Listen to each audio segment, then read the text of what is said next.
What's going on, everybody? Loadout EDC back at it again with another video.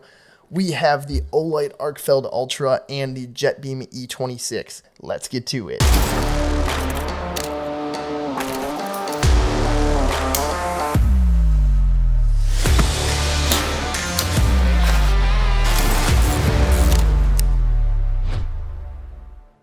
All right, we are back again, and as you can see, I have a new setup here. I have gotten a new office, a new arrangement, new equipment since the holidays.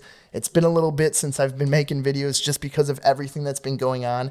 I've got new lighting equipment, I've got new sound equipment, I've got a little soundboard here.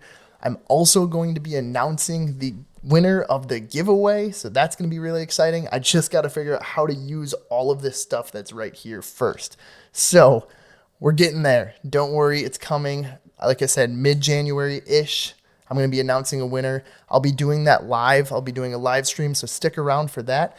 But besides that, let's get right into this video. So we have the Jetbeam E26 Kunai and the Olight Arkfeld Ultra. Both great flashlights. I will say, just off the bat, I really like the fact that this is a lot more robust, but I do think that some of the quality features in this flashlight are a little bit better than the Olight Arkfeld. So let's get right into that. So to start off, the Jetbeam E26 kind of disappointed me at first. I thought it was a little bit cheap feeling. The knob or the dial isn't necessarily how I would expect it to be. The Olight, I feel like, just fits better in the hand and has a lot more quality. But you get what you pay for. You're paying $120 for the Olight. You're paying about $87 for the Jetbeam. So with that being said, let's get into the dial right away. We have the Jetbeam dial that all the way to the left, it has a lockout mode, while in the all the way to the left position on the Olight is UV mode. There is no lockout, no mechanical lockout on the Olight, but there is on this Jetbeam. So that's really nice. You don't have to worry about it going off in your pocket. Then you flip one to the right and you are in the regular emitter mode.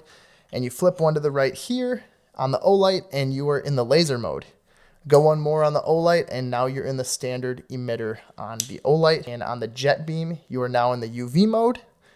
And there's another one with the laser. So you have 4 positions on the Jetbeam and only 3 positions on the Olight because there's no lockout mode on that Olight. Now, as far as the UI and the switch, I think the switch on the Jetbeam is a little bit cheaper feeling, much smoother and probably more robust version on the Olight. Now, with the UI, there's really no UI to this. Pretty much when you turn on this flashlight, you can press and hold to get through the regular light settings, but there's no other features within that. You don't double tap, no triple tap, nothing like that. Now there's 4 settings on the Jetbeam. You have low, medium, high, and then the highest mode being like a turbo mode. Now with the Olight Arkfeld Ultra, it's low, medium, and high. Double click for the strobe and triple click for the turbo. A little bit different. I think that's a little backwards. I feel like it should be double click for turbo and triple click for strobe, but I don't make the rules. So now what I like about the Jetbeam is that I think that it has a better emitter than Olight. Olight, it's a more cooler color temperature, probably about 5,700 to about 6,500 Kelvin, while this I would say is a solid 5,000 Kelvin, and I have the model with the SFT40 emitter. Now there's a difference between the SFT and the SST. So we have the SFT40 and the SST40. You're gonna get higher lumens out of that SST40, a little bit less lumens on the SFT40, but you're going to keep that candela that you're going to lose in that domed feature on the SST40. So with the SST40, you're going to be getting 2,000 lumens, and the SFT40, you're going to be getting 1,800 lumens. Same price point. I would go with the SFT40. That's what everybody rants and raves about. Stick with that. It's probably your way to go. I really like the color temperature of this. I think it's very accurate. I really do dig this light itself. Now with the UV emitter here, I think the UV emitter is lacking. It almost feels like whenever you're looking at it with the UV light, it almost looks like you're looking in a somewhat broad daylight kind of look or with a normal flashlight. With the Arkfeld, I think it's a much more accurate UV light. I think they put a little bit more into the emitter on the UV light than they did in the Jetbeam. So I would definitely give props to Olight on that. And also with the laser pointer is probably about half as strong as the Olight on the Jetbeam. So the Jetbeam is definitely lacking on the laser, but it's actually better and more functional for playing with cats and stuff because it's not such a strong laser. This is definitely a good around the house kind of flashlight. This is more of a workhorse, I would say. You also have a deep carry pocket clip on the Arkfeld, and with the E26, it is not a deep carry pocket clip. It's more like the EDC 27, which is something that I don't like about the Nightcore flashlight. Now, the pocket clip isn't a huge deal because I'm not going to be carrying this light around with me every day. It's more something that I could see myself using around the house and all that sort of stuff. So it's still a pretty decent light. You are also getting a non-proprietary charging system. You're just using USB-C. You've got a charging indicator on the side.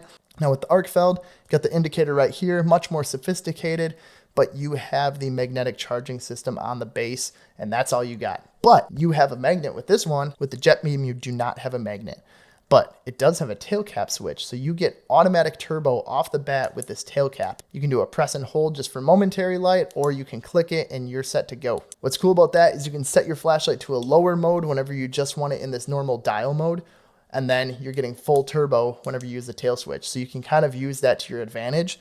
And also whenever you use this flashlight in UV or when you use it in the laser mode, you still are getting that turbo mode at any time. So that's really nice. It does not activate during the lockout, so that's a good feature right there. All right, so let's look at these lights side by side on Amazon. So we have the Olight Arkfeld Ultra, 1400 lumens here, $120. Then we have the Jetbeam E26. We're at 1800 lumens at $87. Now, I would still give it to Olight. I would prefer a much more robust kind of flashlight right here than the cheaper version here, but I do still think at the price point, it's not too bad, and you're getting a brighter flashlight with better color temperature. It's just got to be one of those trade-offs that you're willing to make. Personally, I'm more about the quality, and I really want this flashlight to be robust, and I just don't know if I can trust that. But I do still think this is a great flashlight. I've not put this through the test completely. I've only put the Arkfeld through the test. I run this thing at work every day, and I've had no problems with it. Sometimes it fires off in my pocket. For the most part, it's pretty good. So, all in all, both flashlights, great. Just a little comparison between the two, something that you would want to consider, but either way, I don't think you're going to be let down by any means.